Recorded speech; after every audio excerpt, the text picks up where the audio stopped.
Can you hear me now? I can hear you. Okay, good. There That's you okay. Look at that. I've got six blank faces with me. are. Well, we've been waiting. It's so cheery. Oh my gosh. Okay. Let's see. Let's go ahead and I guess we can start the recording there. You'll just have the other guys will just have to figure out they have to skip through my rambling.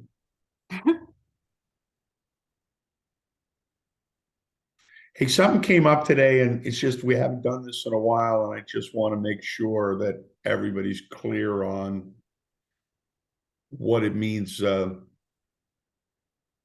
three different types of representation. For those of now, Shonda probably has this drilled into her head because she just took her testing and everything. But as we get farther away from the time we do our testing, the terms and things that we see sometimes make less and less sense to us. So when you sign a listing contract with a customer, or when you fill out a purchase and sale as agreement with a buyer, you are embarking on a statutory obligation to that individual. Okay, so you have certain obligations in that transaction as a listing agent, as a buyer's agent. And the types of representation are designed for you to clearly spell out what each party should expect from the other. I mean, to a certain extent, we never know what to expect from our customers, but the customer should know what to expect from you. Okay. Now, the three types of representation, and again, we don't really. Let's see if I can get this out of the way for a second. Nope. Give me 1 second.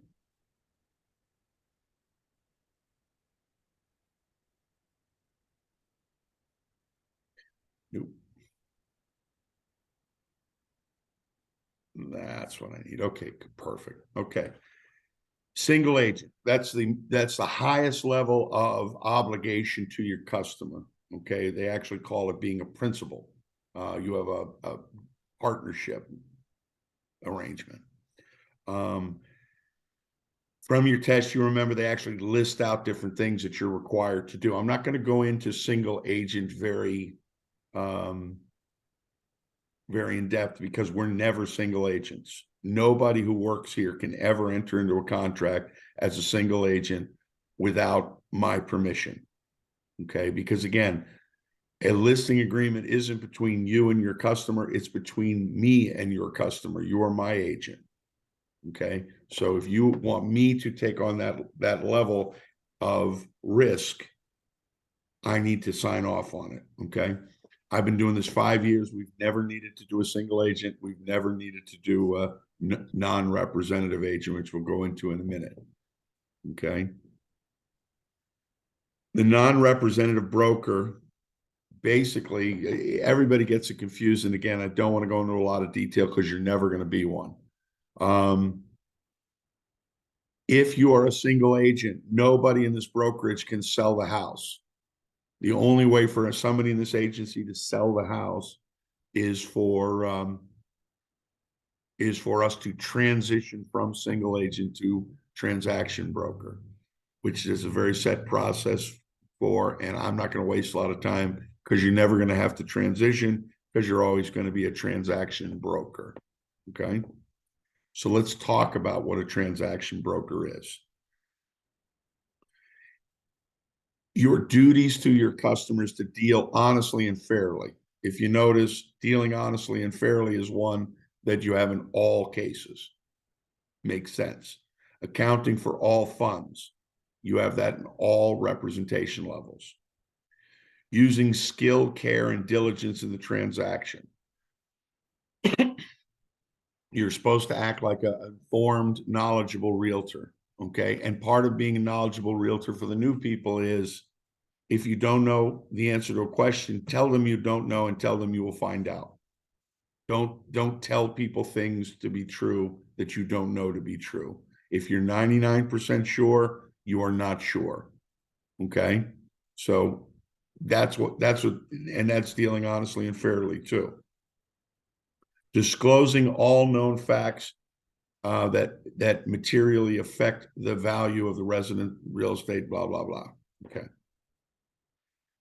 What that means is that if a home has been flooded and you know it's been flooded and there's no disclosure of that fact, the seller is responsible and you are responsible.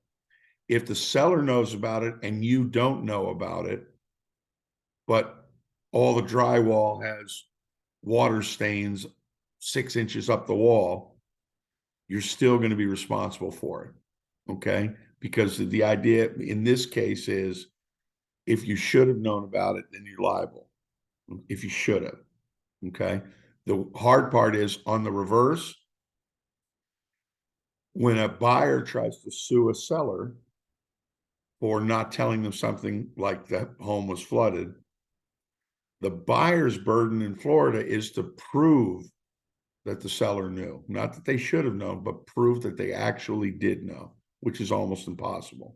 So you're, to a large extent, as far as suit goes, you're held to a higher standard. But I think we all know that if you take a listing that had a previous sinkhole, it's got to be disclosed to people. And if your seller says, I don't want it disclosed, as a transaction broker, you can say, I'm sorry, I'm disclosing it anyway. As a single agent, believe it or not, you can't. You can quit the listing, but you can't put that out there. You can get sued. That's why, again, we're never single agents. We don't want that liability. The practical reason to be a transaction broker is that you can handle both sides of the transaction. And again, I'm going to take a step back and mention this again to make sure it sinks in. By handling both sides of the transaction, when I say that, Kurt's hearing, I got the buyer and the seller, I get to double dip. Handling both ends of the transaction for these purposes could be Kurt's listing, Lori brings the buyer. Because I'm handling both sides of the transaction. Remember, I'm the party to the contract, not you. You are through because you're an agent of mine, but I'm the party to these contracts. You have to present all offers and counteroffers in a timely manner, unless a party has previously directed the licensee otherwise in writing. And we do that as a matter of course on listing agreements. Okay, on listing agreements, we check the box that says we don't have to present verbal offers and we don't have to present offers after one has been accepted. That would be previously directed. Now, if you could also put in a listing agreement, seller directs broker not to present any offers under $300,000. That would also cover you, but it has to be in writing somewhere. That checkbox makes it in writing for those two situations. Any additional duties that are mutually agreed to with the parties. In other words, if you promise to pay for an ad that costs $50 a week, no matter how long the thing's listed, and you agree on that, then your duties to that customer include what you agreed to in writing. Okay. Now, again, you're going to forget those again. They all kind of are common sense when you hear it read out, but those are the ones that are actually, anytime you see stuff like this, you got to realize this is in the law. These definitions and things are in the law passed by the state of Florida. Now, a transaction broker provides a limited form of representation to the buyer or seller, or both. Remember, because we can work both sides of a real estate transaction, but does not represent either in a fiduciary capacity. Remember, we talk about principals, fiduciary responsibilities. Okay, so it's a serious form of representation, but it's not as a fiduciary. It's not a single agent. Okay, now in Florida, a lot of this stuff is being taken for granted because under Florida law, you are always presumed to be a transaction broker. So that's why you're like, I never even think of this. And that's why when you do your listing agreement, the listing agreement is written as a transaction broker. The only time you have to actually talk about this with anybody is when you're changing. And since you'll never be changing, not a big deal, but there's a form to change and show the differences between the representations. Okay. So what's happening in Florida is we're kind of taking this all for granted, but for those of you who've been realtors in other states, this isn't the same everywhere around the country. There are many places in the country where a realtor can only handle one side of a transaction. They can't do both. Okay. Some places that you can't even sign a form to be able to do that. You're just, if you're listing it, you're not the selling guy. But in Florida, that's not the case. But the reason I mention what it is in other states is most of our customers come from where? They come from other states. So their experience might differ, you know, their mileage may vary from your experience. So it's important to know these things so you can explain them. A transaction broker does not have the duties of loyalty, obedience. Obedience is the one where they say, I don't want you to tell them that I had a sinkhole. The obedience is what says you can't then tell them, you can't advertise that there was a sinkhole. Okay. But we would ethically drop the listing if that happened. Okay. But again, we're going into details about a form of representation we never use. The limited confidentiality. Now, this one, every time I've ever read it, most people don't know this. Okay. If a limited confidentiality is the stuff you already do. If you're a listing agent who's got a listing for 450,000, but you know they'll accept anything, you know, they'll accept 425. You can't tell a buyer that. Okay. And by you, I mean any of you. So if Kurt has a listing and you know from talking to Kurt that they would take 425, Lori can't say they'll take 425 because Kurt's customer is my customer. And Lori, your customer is my customer. We gain that knowledge by having the listing. Now, if Lori was selling Sue Bandon's listing across the street and Sue Bandon gave her that information, she would be violating ethics. You telling your buyer what you learned, not violating ethics. Okay. So limited confidentiality prevents disclosure that a seller will accept a price less than asking or listed, or that the buyer will pay a price greater than the price submitted in the written offer. Or, now this is one that we break a lot, so think about this, or the motivation of any party for selling or buying a property. In other words, if you know because our office has the listing that a listing customer of our brokerage is desperate to sell their home because they've got to move to Minnesota to be with their recently widowed daughter to help her with the kids because her husband died. You don't tell anybody that because you're giving the buyer information important to the negotiation that you glean from your relationship with the seller. And again, if Lori's got the buyer and Kurt's got the seller, Lori still works for me and I got both.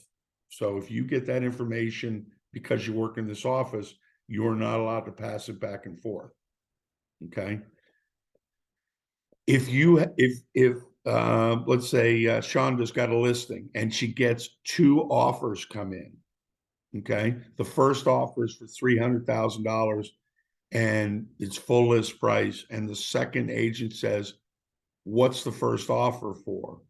My guy's going to come in at 280. Shonda is not allowed to tell them that the other offer is for 300,000 unless the seller says you can. Okay. So Shonda might call the listing agent.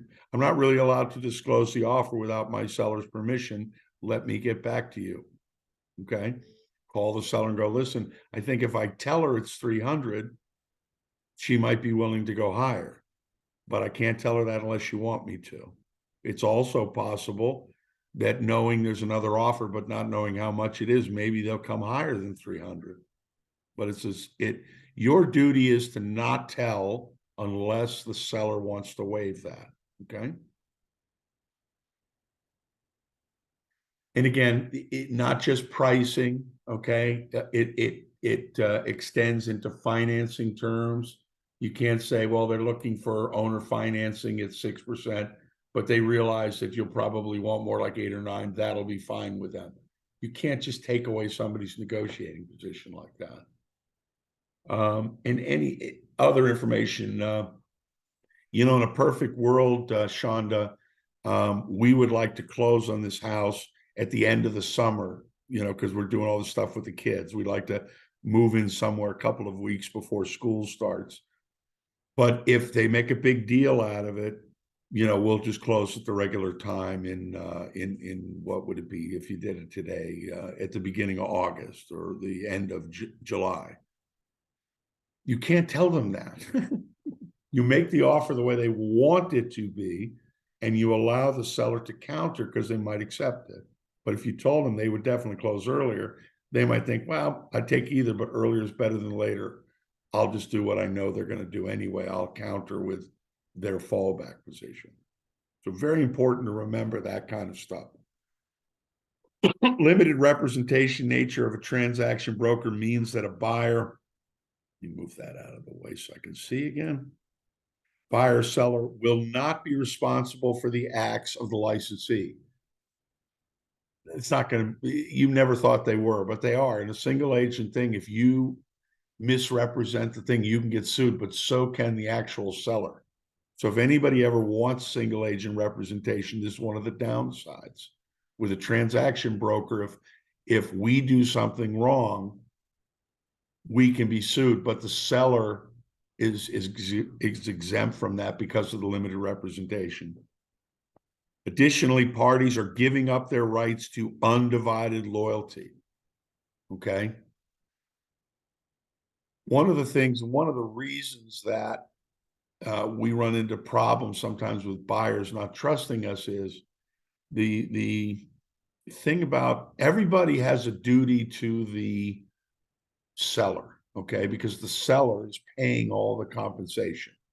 So the way you get paid as a buyer's agent is to basically become a co-broker to the listing agent and thereby get your portion of it. But in becoming a co-broker, you do owe a limited duty to the seller, okay? But that doesn't mean you don't have any duty to the buyer or you can't take the buyer's side on things. That's not what it means, okay? The aspect of limited representation allows the licensee to facilitate real estate transactions by assisting both the buyer and the seller, but a licensee will not work to represent one party to the detriment of the other party when acting as a transaction broker to both parties, okay? And again, the only caveat, that's pretty obvious, but the only caveat to that I'll give you is don't forget, they don't say transaction agent, they say transaction broker. I'm the broker. So, again, using the same example, Lori can't do things, information she gleans because we have the listing through Kurt. She can't use that information to the detriment of the seller. Okay. All of this seems pretty obvious. I think it should to most of you guys who've been at this a while, and probably to Shonda as well, because she's just gone through. If you go through the licensing class, this stuff is covered like 35 times, it seems. So she probably's got that down, but hopefully that's some practical application to the real world for you, Shonda. And what happened today was that they got me to think that we haven't covered this in a while. Lucy had a customer who asked her for a transcript of the conversation we had with the buyer about a particular issue. And I can't do that. I mean, the communication that we have with the buyer eventually becomes the offer. And the offer is the communication to the seller. And if that communication is misunderstood or not acceptable, it's corrected through a counter offer presented to us and then back to the seller. We're the in-between person. So we don't talk about the conversation we had with the seller. We don't then turn around and talk about that with the buyer and vice versa, unless it's like obvious thing. The seller said she'd be willing to sell you the bar stools separately. Okay, no, that's not a problem to talk to the buyer about that, obviously. That's an invitation to solicit his purchase of her bar stools. That's not a problem. But if the seller says, you know, put this counter in, but if they don't seem enthusiastic, I'll immediately, you know, come down a little bit, or maybe we can meet in the middle. That you don't talk to your buyer about. If the buyer says, you know, let's put it here, but don't let them get insulted, we could go up as high as, you don't talk about that either. Okay. So you don't want to be doing something to the detriment of the other party in the contract. All right. So she asked for a transfer of the buyer, and I said, I can't give that out to somebody. The communication that you had with the buyer was the original offer that you accepted, and it's one of those kick out clauses where if you get another offer and it's acceptable to the seller,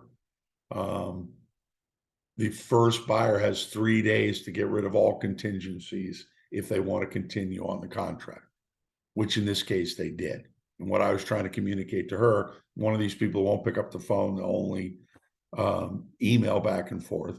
What I communicated to her was the conversation we had culminated in them waiving all contingencies and continuing with the offer. How we got to that point, again, is none of her business. Okay. Any questions, comments, concerns, confusions, anything? Anybody? Any of you blank faces? I like how Lori Nope. turned the camera on just so I could look at her pool. No, I'm good. It's a good review. Thank you. What's Yes. that? I heard a thank you in there. You're I welcome. said it's a good review. Okay, good. Yes, it is. Good. Sean, do you feeling smarter than everybody because you just read this stuff?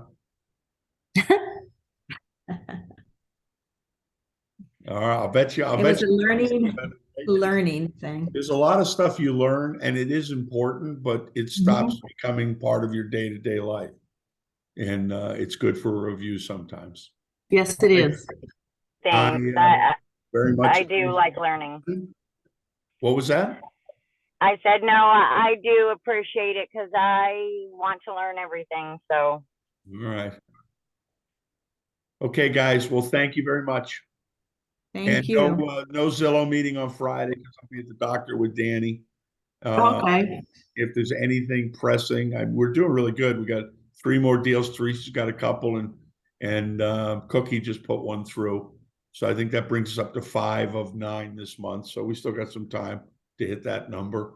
And but if there's anything I need to get to you that I would have normally got yesterday, I'll do what I did last week and include it in the Monday meeting notes. Okay. Thank you. All right. Thanks, guys. Have a good day. You too.